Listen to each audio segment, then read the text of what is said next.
ओम शांति। 12 फरवरी 2025 की प्रातः मुरली में बाबा ने कहा, मीठे बच्चे, तुम बहुत बड़े जोहरी हो। तुम्हें अविनाशी ज्ञान रत्नों रूपी जवाहरात देकर सबको साहूकार बनाना है। मीठे बच्चे, तुम बहुत बड़े जोहरी हो। तुम्हें अविनाशी ज्ञान रत्नों रूपी जवाहरात देकर सबको साहूकार बनाना है। प्रश्न है, अपने जीवन को हीरे जैसा बनाने के लिए किस बात की बहुत बहुत संभाल चाहिए? उत्तर है संग की। बच्चों को संग उनका करना चाहिए जो अच्छा बरसते हैं। जो बरसते नहीं उनका संग रखने से फायदा ही क्या। संग का दोष बहुत लगता है। कोई किसके संग से हीरे जैसा बन जाते हैं, कोई फिर किसके संग से ठिक्कर बन जाते हैं। जो ज्ञानवान होंगे वह आप समान जरूर बनाएंगे, संग से अपनी संभाल रखेंगे। ओम शांति। मीठे मीठे रूहानी बच्चों को सारी सृष्टि, सारा ड्रामा अच्छी रीति बुद्धि में याद है। कंट्रास्ट भी बुद्धि में है। यह सारा बुद्धि में पक्का रहना चाहिए कि सतयुग में सब श्रेष्ठाचारी, निर्विकारी, पावन, सॉल्वेंट थे। अभी तो दुनिया भ्रष्टाचारी, विकारी, पतित, इनसॉल्वेंट है। अभी तुम बच्चे संगम युग पर हो। तुम उस पार जा रहे हो। जैसे नदी और सागर का जहाँ मेल होता है उनको संगम कहते हैं। एक तरफ मीठा पानी, एक तरफ खारा पानी होता है। अब यह भी है संगम। तुम जानते हो बरोबर सतयुग में लक्ष्मी नारायण का राज्य था, फिर ऐसे चक्र फिरा, अभी है संगम। कलयुग के अंत में सब दुखी हैं। इसको जंगल कहा जाता है, सतयुग को बगीचा कहा जाता है। अभी तुम कांटों से फूल बन रहे हो। यह स्मृति तुम बच्चों को होनी चाहिए। हम बेहद के बाप से वर्षा ले रहे हैं, यह बुद्धि में याद रखना है। 84 जन्मों की कहानी तो बिल्कुल कॉमन है। समझते हो अब 84 जन्म पूरे हुए। तुम्हारी बुद्धि में तरावट है कि हम अभी सतयुगी बगीचे में जा रहे हैं। अब हमारा जन्म इस मृत्युलोक में नहीं होगा, हमारा जन्म होगा अमरलोक में। शिव बाबा को अमरनाथ भी कहते हैं। वह हमको अमर कहानी सुना रहे हैं। वहाँ हम शरीर में होते भी अमर रहेंगे। अपनी खुशी से टाइम पर शरीर छोड़ेंगे। उसको मृत्युलोक नहीं कहा जाता।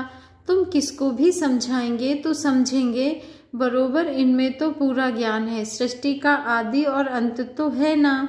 छोटा बच्चा भी जवान और वृद्ध होता है, फिर अंत आ जाता है, फिर बच्चा बनता है। सृष्टि भी नई बनती, फिर क्वार्टर पुरानी, आधी पुरानी, फिर सारी पुरानी होती है, फिर नई होगी। यह सब बातें और कोई एक दो को सुना नहीं सकते। ऐसी चर्चा कोई कर नहीं सकते सिवाय तुम ब्राह्मणों के। और कोई को रूहानी नॉलेज मिल ना सके। ब्राह्मण वर्ण में आए तब सुने, सिर्फ ब्राह्मण ही जाने। ब्राह्मणों में भी नंबरवार है। कोई यथार्थ रीति सुना सकते हैं, कोई नहीं सुना सकते हैं, तो उन्हों को कुछ मिलता नहीं है। जौहरियों में भी देखेंगे, कोई के पास तो करोड़ों का माल रहता है, कोई के पास तो 10,000 का भी माल नहीं होगा। तुम्हारे में भी ऐसे हैं बच्चे। जैसे देखो ये जनक है, यह अच्छा जौहरी है। इनके पास वैल्यूबल जवाहरात है। किसको देकर अच्छा साहूकार बना सकती है। कोई छोटा जौहरी है, जास्ती दे नहीं सकते तो उनका पद भी कम हो जाता है। तुम सब जौहरी हो। यह अविनाशी ज्ञान रत्नों के जवाहरात हैं।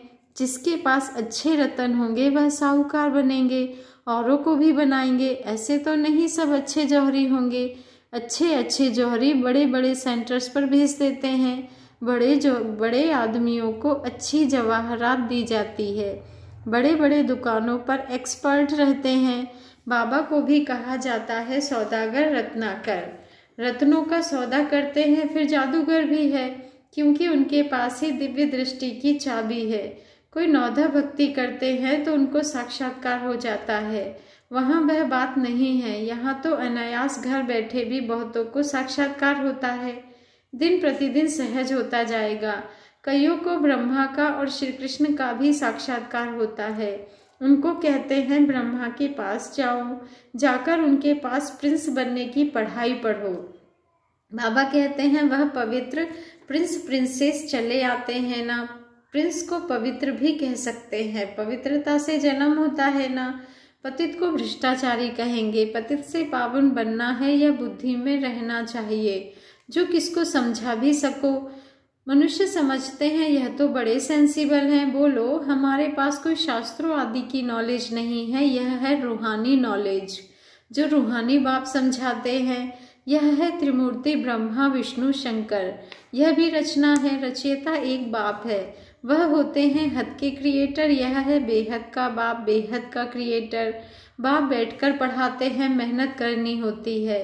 बाप गुलगुल फूल बनाते हैं, तुम हो ईश्वरीय कुल के। तुमको बाप पवित्र बनाते हैं, फिर अगर अपवित्र बनते हैं तो कुल कलंकित बनते हैं। बाप तो जानते हैं ना, फिर धर्मराज द्वारा बहुत सजा दिलाएंगे। बाप के साथ धर्मराज भी है, धर्मराज की ड्यूटी भी अभी पूरी होती है, सतयुग में तो होगी ही नहीं, फिर शुरू होती है द्वापर से। बाप बैठ कर्म अकर्म विकर्म की गति समझाते हैं। कहते हैं ना, इनके आगे जन्म में ऐसे कर्म किए हैं जिसकी यह भोगना है। सतयुग में ऐसे नहीं करेंगे। बाबा कहते हैं सतयुग में ऐसे नहीं कहेंगे, बुरे कर्मों का वहाँ नाम नहीं होता। यहाँ तो बुरे अच्छे दोनों हैं, सुख दुख दोनों हैं, परंतु सुख बहुत थोड़ा है, वहाँ फिर दुख का नाम नहीं। सतयुग में दुख कहाँ से आया? तुम बाप से नई दुनिया का वर्षा लेते हो। बाप है ही दुख हरता सुख करता। दुख कब से शुरू होता है यह भी तुम जानते हो। शास्त्रों में तो कल्प की आयु ही लंबी चौड़ी लिख दी है। अभी तुम जानते हो आधा कल्प के लिए हमारे दुख हर जाएंगे और हम सुख पाएंगे। यह सृष्टि का चक्र कैसे फिरता है, इस पर समझाना बड़ा सहज है। बाबा कहते हैं यह सब बातें तुम्हारे सिवाय और कोई की बुद्धि में हो ना सके। लाखों वर्ष कह देने से सब बातें बुद्धि से निकल जाती है। अभी तुम जानते हो यह चक्र 5000 वर्ष का है, कल की बात है, जबकि इन सूर्यवंशी चंद्रवंशियों का राज्य था। कहते भी हैं ब्राह्मणों का दिन, ऐसे नहीं शिव बाबा का दिन कहेंगे। ब्राह्मणों का दिन, फिर ब्राह्मणों की रात। ब्राह्मण फिर भक्ति मार्ग में भी चले आते हैं। अभी है संगम, न दिन है न रात है। तुम जानते हो हम ब्राह्मण फिर देवता बनेंगे, फिर त्रेता में क्षत्रिय बनेंगे। बाबा कहते हैं यह तो बुद्धि में पक्का याद कर लो। इन बातों को कोई नहीं जानते हैं, वह तो कहेंगे शास्त्रों में इतनी आयु लिखी है। फिर बाबा कहते हैं तुमने फिर यह हिसाब कहाँ से लाया है? यह नादी ड्रामा बना बनाया है, यह कोई नहीं जानते। तुम बच्चों की बुद्धि में है आधा कल्प है सतयुग त्रेता, फिर आधा से भक्ति शुरू होती है, वह हो जाता है त्रेता और द्वापर का संगम। द्वापर में भी यह शास्त्र आदि आहिस्ते आहिस्ते बनते हैं। भक्ति मार्ग की सामग्री बड़ी लंबी चौड़ी है, जैसे झाड़ कितना लंबा चौड़ा है, इसका बीज है बाबा। यह उल्टा झाड़ है, पहले पहले आदि सनातन देवी देवता धर्म है। यह बातें जो बाप सुनाते हैं यह है बिल्कुल नई। इस देवी देवता धर्म के स्थापक को कोई नहीं जानते। श्री कृष्ण तो बच्चा है, ज्ञान सुनाने वाला है बाप, तो बाप को उड़ाए बच्चे का नाम डाल दिया है। श्री कृष्ण के ही चरित्र आदि बैठ दिखाए हैं। बाप कहते हैं लीला कोई श्री कृष्ण की नहीं है, गाते भी हैं हे प्रभु तेरी लीला अपरम अपार है। लीला एक की ही होती है। शिव बाबा की महिमा बड़ी न्यारी है। वह तो है सदा पावन रहने वाला, परंतु वह पावन शरीर में तो आ न सके। उनको बुलाते ही हैं पति दुनिया को आकर पावन बनाओ। तो बाप कहते हैं मुझे भी पति दुनिया में आना पड़ता है, इनके बहुत जन्मों के अंत में आकर इनमें प्रवेश करता हूँ। तो बाप कहते हैं मुख्य बात अल्फ को याद करो, बाकी यह सारी है रेजगारी। बाबा कहते हैं वह सब तो धारण कर ना सके, जो धारण कर सकते हैं उन्हों को समझाता हूँ, बाकी तो कह देता हूँ मन मना भाव। नंबरवार बुद्धि तो होती है ना बादल, कोई तो खूब बरसते हैं, कोई थोड़ा बरस कर चले जाते हैं। तुम भी बादल हो ना, कोई तो बिल्कुल बरसते ही नहीं है, ज्ञान को खींचने की ताकत नहीं है। बाबा कहते हैं मम्मा बाबा अच्छे बादल है ना, बच्चों को संग उनका करना चाहिए जो अच्छा बरसते हैं। जो बरसते ही नहीं उनसे संग रखने से क्या होगा? संग का दोष भी बहुत लगता है। कोई तो किसके संग से हीरे जैसा बन जाते हैं, कोई फिर किसके संग से ठिक कर बन जाते हैं। पीठ पकड़नी चाहिए अच्छे की, जो ज्ञानवान होगा वह आप समान फूल बनाएगा। सत बाप से जो ज्ञानवान और योगी बने हैं उनका संग करना चाहिए। ऐसे नहीं समझना है कि हम फलाने का पूंछ पकड़कर पार हो जाएंगे। ऐसे बहुत करते हैं, परंतु वहाँ तो वह बात नहीं है। स्टूडेंट किसकी पूंछ पकड़ने से पास हो जाएंगे क्या? पढ़ना पड़े ना। बाप भी आकर नॉलेज देते हैं। इस समय वह जानते हैं हमको ज्ञान देना है। भक्ति मार्ग में उनकी बुद्धि में यह बातें नहीं रहती कि हमको जाकर ज्ञान देना है। यह सब ड्रामा में नूंद है। बाबा कुछ करते नहीं हैं। ड्रामा में दिव्य दृष्टि मिलने का पार्ट है तो साक्षात्कार हो जाता है। बाप कहते हैं ऐसे नहीं कि मैं बैठ साक्षात्कार कराता हूँ। यह ड्रामा में नूंद है। अगर कोई देवी का साक्षात्कार करना चाहते हैं, देवी तो नहीं कराएगी ना। कहते हैं हे भगवान हमको साक्षात्कार कराओ। बाप कहते हैं ड्रामा में नूंद होगी तो हो ही जाएगा। मैं भी ड्रामा में बांधा हुआ हूँ। बाबा कहते हैं मैं इस सृष्टि में आया हुआ हूँ। इनके मुख से मैं बोल रहा हूँ, इनकी आंखों से तुमको देख रहा हूँ। बाबा कहते हैं अगर यह शरीर ना हो तो देख कैसे सकूंगा।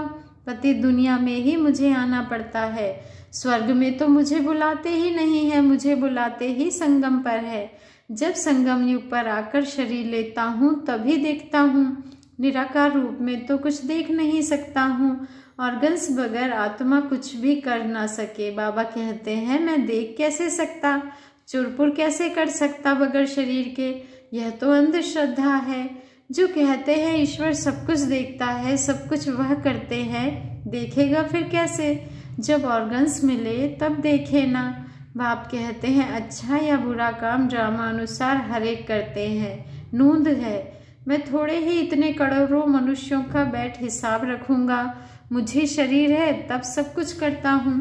करण करावन हार भी तब कहते हैं, नहीं तो कह ना सके। मैं जब इसमें आऊँ तब आकर पावन बनाऊँ। बाबा कहते हैं ऊपर में आत्मा क्या करेगी? शरीर से ही पाठ बजाएगी ना। मैं भी यहाँ आकर पाठ बजाता हूँ। सतयुग में मेरा पाठ है नहीं। पाठ बगैर कोई कुछ कर ना सके। शरीर बगैर आत्मा कुछ कर नहीं सकती। आत्मा को बुलाया जाता है, वह भी शरीर में आकर बोलेगी ना। ऑर्गन्स बगैर कुछ कर ना सके। यह है डिटेल की समझानी। मुख्य बात तो बाबा कहते हैं मुख्य बात तो कहा जाता है बाप और वर्षे को याद करो।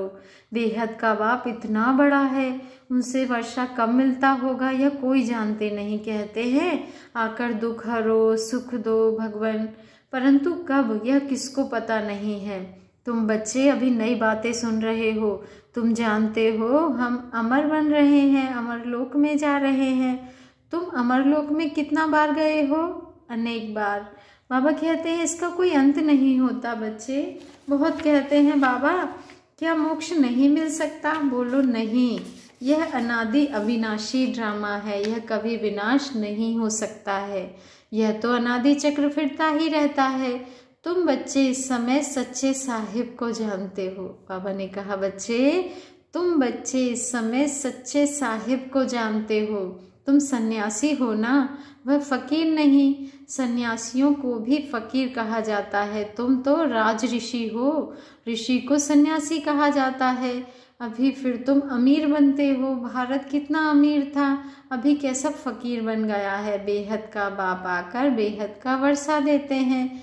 गीत भी है ना बाबा आप जो देते हो सो कोई दे ना सके। आप हमको विश्व का मालिक बनाते हो जिसको कोई लूट ना सके।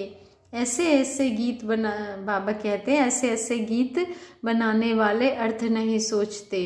तुम जानते हो वहाँ पार्टीशन आदि कुछ नहीं होगी। यहाँ तो कितनी पार्टीशन है।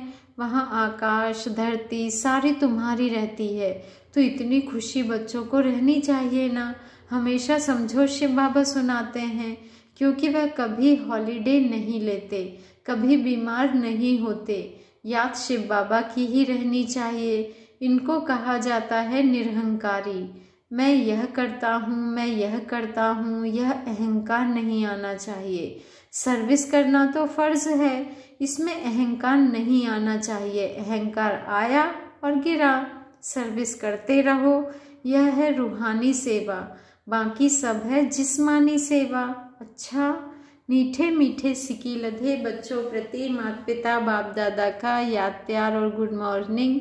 रूहानी बाप की रूहानी बच्चों को नमस्ते और हम रूहानी बच्चों की रूहानी बाप दादा को दिल से याद प्यार गुड मॉर्निंग और नमस्ते।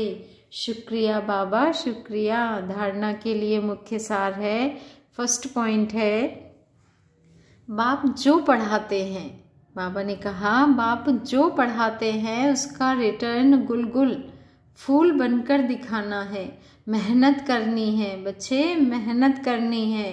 कभी भी ईश्वरीय कुल का नाम बदनाम नहीं करना है। जो ज्ञानवान और योगी हैं उनका ही संग करना है। सेकंड पॉइंट है, मैंपन का त्याग कर निरहंकारी बन रूहानी सेवा करनी है।